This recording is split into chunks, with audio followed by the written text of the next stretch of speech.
I fought this dude. He was like 8-2, and he won like 2 tough men. I took it on like a week notice, and my coach Jimmy, he was like, everything, bro. I sucked straight up. You can Everything. ask my coaches. You can ask my friends that in the gym when I first started training, bro. They thought I was gonna be shit. They thought I sucked. I thought I was just some like you just gotta give it your all, man. Like a lot of people think like there's a switch that you can just flip on and like, well, I'm gonna just train today like easy, and then tomorrow I'm just gonna flip the switch in my fight or whatever. That switch needs to be on all the time, like.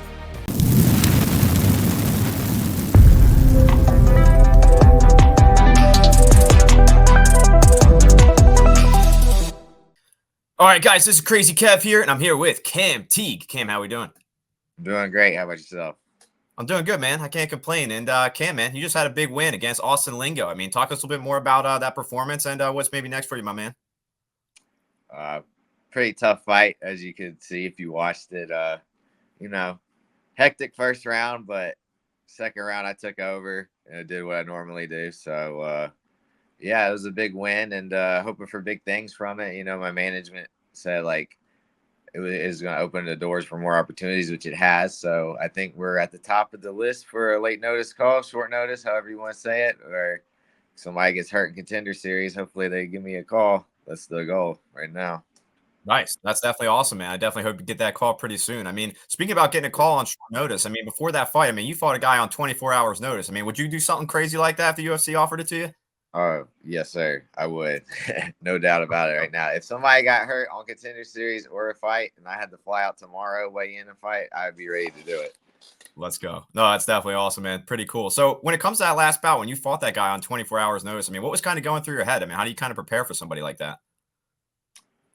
Well, that one, I'm not gonna like, boast myself up too crazy about that one because it wasn't the best of an opponent. Like I was better than him everywhere, and his record wasn't that great. But just fighting's just, it's just fighting. At the end of the day, I do it every day in the gym. I train every day. So if I can't do it on a moment's notice, then what's the point? Yeah, fair enough, man. I mean, now when it comes into taking a fight like that, I mean, like you mentioned, his record wasn't the best. I mean, like, what's kind of nerves like? I mean, to go out there and face a guy. I mean, what with something was to happen. Like if I was to lose, or Yeah. that would be very bad. But Yeah. that's not the mindset I have going into a fight. My mindset's always been, whatever happens, happens. I don't care if I win. I don't care if I lose. I'm gonna go out there. I'm gonna fight the best that I can. Because at the end of the day, I know every time I'm out there, I'm gonna leave it all out there. I'm ready for it every time. So if I lose, then it just wasn't my night, and the guy was just better than me. Fair enough. No, that makes sense, man. And in another interview, you mentioned Sean Shelby might be at your bout. I mean, was he at your fight with Austin Lingo?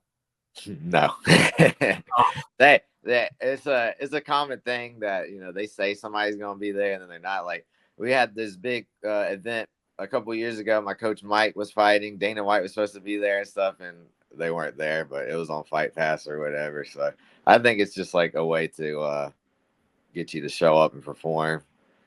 yeah. But Okay. Fair maybe he enough. was, but I don't know. He wasn't there when I was there, unfortunately. Okay. All right. Fair enough. That makes sense, man. And obviously, you're from Alabama. I mean, talk to us a little bit more about being from Alabama and, maybe some cool things to check out there. There ain't shit out here, brother. Especially in Mobile, man. We have really like one legit gym, and it's the gym I train at, my gym. So I would hit up Biloxi or Pensacola or something instead of Mobile. Fair enough. Okay, that makes sense, man. I mean, when it comes to your fighting career, I mean, you've done a little bit of traveling, though. I mean, what's maybe some of your favorite things that you might have seen along the way? It's mostly just business trips for me. It was cool to fly out to Dallas last fight. That was like really the first fight that I traveled for, like, because I fought in Pensacola, Biloxi, and stuff like that around here on Gulf Coast. Those are just like hour drives, 2 hour drives. But this is the first time I had to fly out for a fight, and it was all right. Dallas was kind of cool, I guess. I didn't Yeah. really get to Okay. enjoy it a whole lot. Like they would go out to eat and stuff, and I just had to watch them, all my coaches and stuff. So I was still dieting. I had to weigh in, but it was cool. We fought at the Gillies, and it was supposed to be like this big, crazy, like place or whatever. But after I won, man, they shut that shit down, bro. I think they wanted me to lose, honestly. Fair enough. Okay, okay, that makes sense, man. And when it comes to you, man, I mean, outside the cage, you mentioned in another interview you have a dog, man. I mean, what kind of dog do you have? Oh, so I had two Dachshunds. I have one Dachshund now, man. I when I went to go fight Austin, man, I had this 18-year-old. She was 18, and her heart finally gave out, man, while I was gone. So my dad didn't even tell me either till after the fight either, dude. He was like, I went out there, I fought. My dad was like, man, dude, that shit would have sucked if you would have lost that one, and then you lost your dog, dude. I've been like, fuck, man, but yeah, I just got one now. He's 15, so we'll see how long he kicks around for. That's insane, man. 18 and 15. I'm really sorry about your loss, man. But yeah, wow, that's crazy. 15 and 18 years, man. That's incredible. And Yeah, when it I'm comes blessed. yeah, no, you definitely are, man. That's definitely awesome. And when it comes to your fighting style, man, I mean, you obviously have like a heavy pressure style. I mean, what maybe inspired your fighting style? It's just the only way I know how to fight, you know. Yeah, I mean, I used to watch UFC and stuff growing up, and all my favorite fighters, like Gaethje's my favorite fighter right now. They just come forward, they press, and I like Max Holloway too, and I don't know, man. It's just when I'm out, it's just the only way I like to fight. I don't like to be patient. I'm a guy that likes to throw down, Like I Right. can grapple too. I got some pretty slick jujitsu, I believe. My wrestling, I've been working on my wrestling a lot, obviously, because at the next level, people are going to want to take you down and stuff. But my jujitsu's clean. I can get up, and once that wrestling gets up there too, I think I'll be pretty dangerous. Honestly, I already think I'm dangerous, but I'll be top 15. I like to think. Oh yeah, yeah, no doubt about it, my man. I definitely am looking forward to you because I definitely think you're well rounded. And when it comes to the gym, I mean, obviously being a pressure fighter takes a lot of cardio. I mean, what do you kind of do in the gym to kind of prepare your cardio for your fights? It's a lot of road work, man. Like this last fight, man, I was running 4 miles like almost every other day at a under a 6:30 pace. Like I'm pretty quick, so it's lots of running, lots of boxing, lots of wrestling, jujitsu. It's just I train like twice a day. So mornings mostly road work where I'm doing lifting, strength and conditioning with my coach Jake Johnson at AMP, and yeah, lots of road work. Honestly, I Fair feel enough. like cardio is my number one attribute as a fighter because like you saw last fight when Austin ran out of gas, that was all she wrote, man. Yeah, yeah, no, I definitely think cardio is very important, maybe even one of the most important things in fighting. And when it comes to you mentioned like Max Holloway and Justin Gaethje are some of your favorite fighters, and you want to get that call soon to the UFC. I mean, is there any guys in the UFC or maybe you think will be a good matchup for you if you do get that call soon? Mm, any of them, anybody that wants to stand up and throw down, man, that's easy 50 grand, I believe, for me and whoever they want to set up. So and right now, man, it's just anybody they give me. Yeah. Okay. Fair enough. That makes sense. And you trained a little bit with former UFC fighter Brock Weaver. I mean, talk to us a bit more about some of your favorite memories with him. Yeah, when I first started training, Brock was like the top dog around, and he was a good mentor to us. He was like the first big guy out of our gym. We have Kurt Hollabaugh around too, but Brock was really like the one that was always there with us at the start. And he's coaching now. He's got his own gym out where he lives at, so I don't see him much anymore. I see him at the fights and stuff, but yeah, man, I learned a lot from him early on in my career. Like my third fight as an amateur, I had him and my head coach Mike Barnett corner me, man.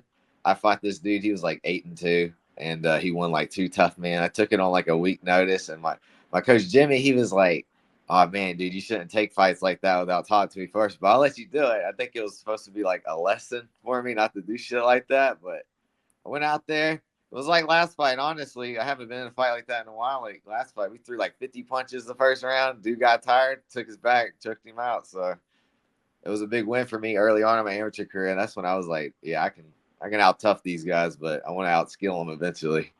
Yeah. Yeah, no, that definitely makes sense, man. And before you got into like MMA and anything, did you happen to have any street fights or anything like that? And if so, talk to us a little bit more about some memories with that. Yeah, I got trouble growing up, stuff, and had to move around the school and stuff because I couldn't keep my hands to myself. I like to say so, and just dumb kid shit. So Gotcha. I mean, you still can't keep your hands to yourself, man. I mean, you're still punching people. yeah, I made a career out of it now. So There you go. There you go. Now, speaking about making a career out of it, are you a full-time fighter as well too? You don't have any jobs or anything like I that? am a I am a full time fighter. When I went pro, I made this full time because if I'm going to do it, I got to commit my time to it. I got sponsors that help me pay my bills and stuff. I got good family support, so I'm very blessed in that regards. Yeah, no, you definitely are, man. That's definitely awesome. That's definitely some good news. And when it comes to training, man, I mean, talk to us a bit more about your very first day on the mats. I mean, what was that experience like? And talk to us a bit more about that.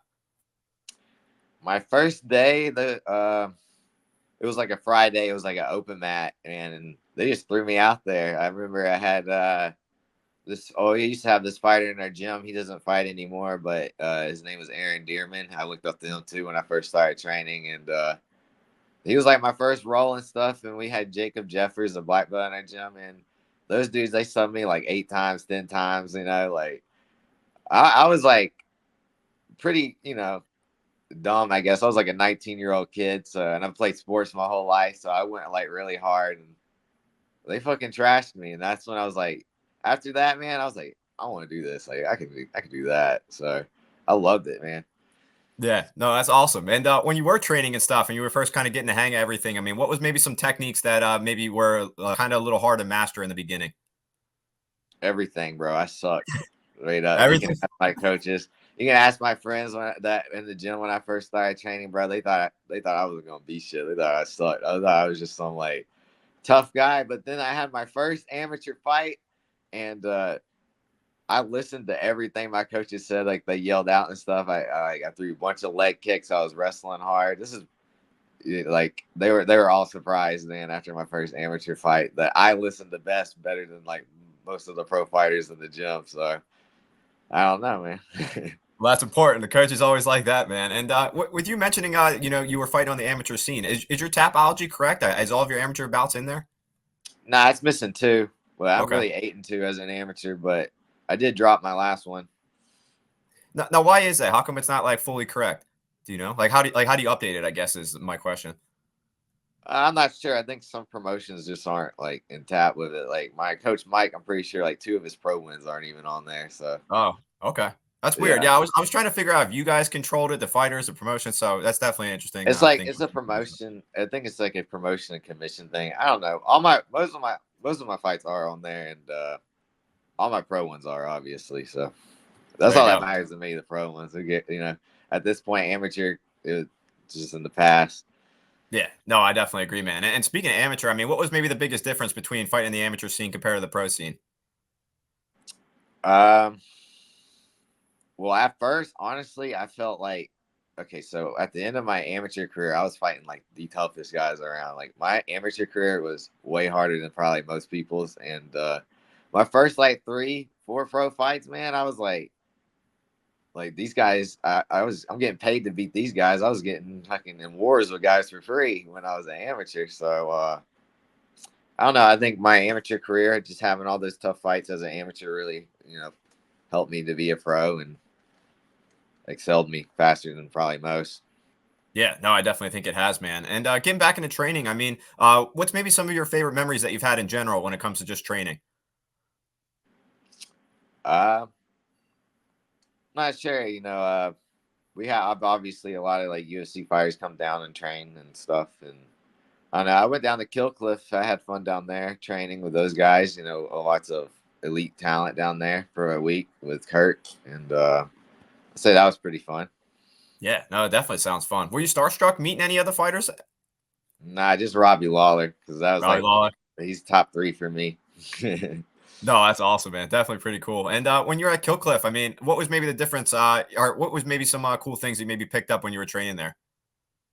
I went with this Russian guy named Cuisine. They call him Shy. He was like 13-0. I've trained with him for like 2 days straight. Nobody wanted to partner with him because man, that guy just he goes hard like the whole time. So, but I have the cardio to do it, so I just went hard with him. I guess I was like a dog toy to him or something, but because I just didn't break, I just kept going, and he showed me some cool tricks, some cool takedowns and stuff. So I would say that was pretty cool, and yeah, I got some really good training out of it, honestly. Yeah, no, that's definitely pretty awesome. So when you're training and stuff, I mean, how do you kind of like deal with that like control factor when you're like sparring or maybe rolling with some of those guys so you don't go too hard and mess your or accidentally injure your partner? I think everybody at our gym. I obviously like when I'm in camp, I have a certain group of people I pick to go with. Like I won't go with anybody that's like way bigger than me because I walk around at 160, so I'm already like light. And when I'm in camp, like training really hard, getting ready for a fight, I drop down to just 55, just training hard. So nobody in our gym really tries to like take your head off or anything like that. So we're pretty controlled, especially with the group I pick to go with. So Yeah, well, that's definitely important. I'm definitely glad that you keep things safe in the gym. And speaking of the gym, I mean, when you're training, I mean, what's maybe some of your favorite music that you like to listen to? I like Alice in Chains, man. Alice in Chains. That's There you my go. jam. That's a good one. Yeah. So have you been to any concerts or anything like that during your free time too? Not recently. I think I'm gonna go up to Huntsville. They have Yellow Wolf and 3-6 Mafia. I think me and my boy Will are gonna go up there to that. Nice. That would be pretty sick. I mean, have you been to any in the past concert wise? Concerts? Yeah, yeah. Yeah, yeah, yeah. It's funny because I tell people the best concert I ever went to was a Hootie and the Blowfish concert. Man, those guys fucking. They had like the Waffle House thing like floating behind them. Man, they honestly were rocking more than That's awesome. like any rap concert or anything I've been to, bro. So I enjoyed that one the most. Nice, nice. That's definitely awesome. I wasn't expecting you to say that one, but that's definitely a Yeah. good one. And man, when it comes to when you have some free time as well too. I mean, do you watch any TV shows or movies? If so, what's maybe some of your favorite shows you like to check out? Oh well, my favorite TV show I think is Breaking Bad, and Nice.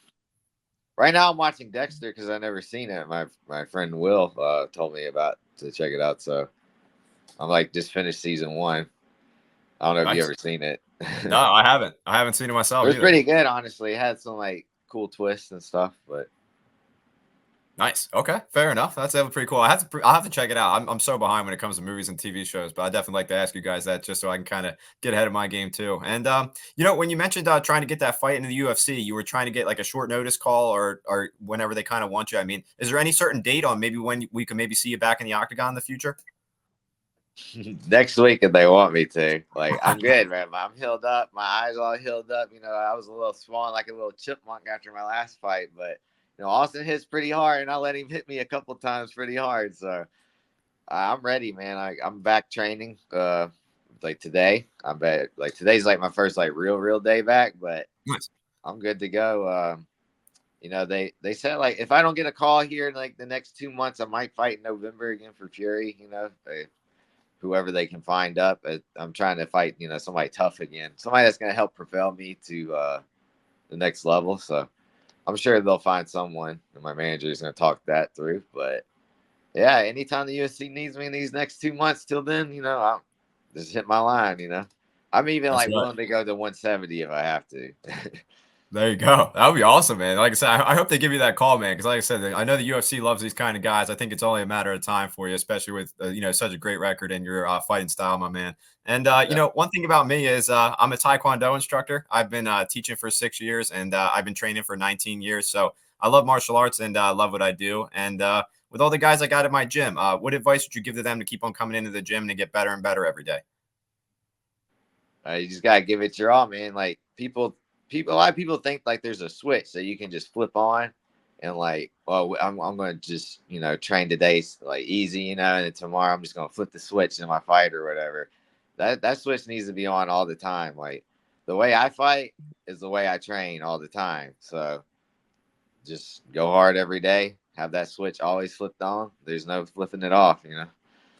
Yeah, no, that's definitely pretty awesome, man. And Cam, man, I mean, what's maybe some cool things about you outside of the cage that maybe fight fans might not know about? Uh, this is really pretty much my life right now, fighting since I quit my job and training. But you know, nothing too much, honestly. Just a fighter, huh? I'm a pretty private guy, honestly. So Fair enough. Fair enough. That makes sense, my man. And Cam, man, it's been awesome talking to you. Like I said, I think you got a lot of potential, and I'm looking forward to you being in the UFC soon. I mean, what's maybe your final message out there for the fans watching this video? you want to see a banger fight? I'm the fight of the night pretty much every time I fight. So you'll get it out of me. It's just up to my opponent to give it back. That's right. No, Cam, man, it's been awesome talking to you. Like I said, thank you so much for taking the time, and best of luck to you. Like I said, I think you're getting that call soon. Or at least I hope so. I hope so as well. Thank you.